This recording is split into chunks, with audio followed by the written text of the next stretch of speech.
Welcome. This is the review for the Marvel Legends Skaar, Son of Hulk.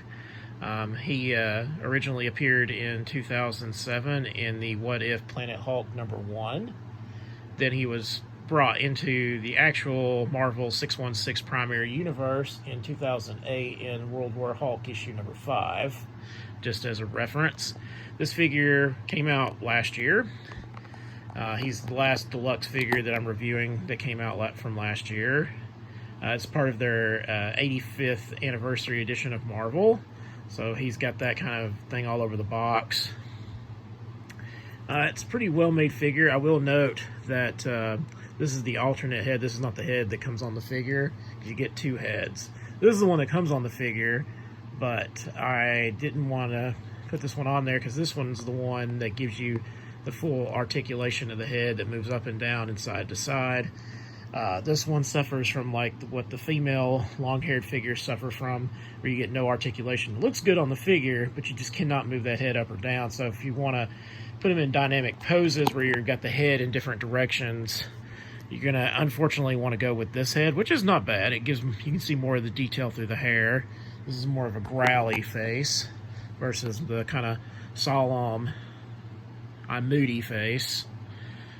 He's got a scabbard in the back for the dagger that he came with, which is right here. This is one of the accessories he has. He also came with his great sword that reminds me of Cloud's sword from Final Fantasy VII. He also has a hold hand for the dagger or great sword.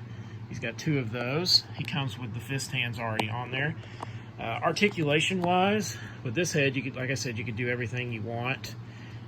He has the full articulation for a big figure. He's on the same body type as like Omega Red, Sabretooth, Colossus.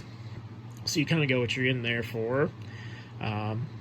You'll notice this is kind of a hybrid where he's got pins in the legs, but no pins in the arms. So just keep that in mind. He is not a fully pinless figure.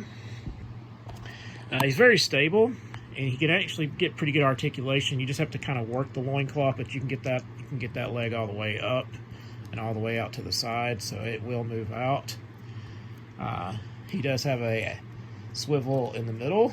He also has an ab crunch, so he has all like the regular like movements that that one of these bigger Marvel Legends figures has, and which I'm honestly impressed, because you would think with the bigger figures that they wouldn't have as much articulation as their smaller counterparts would.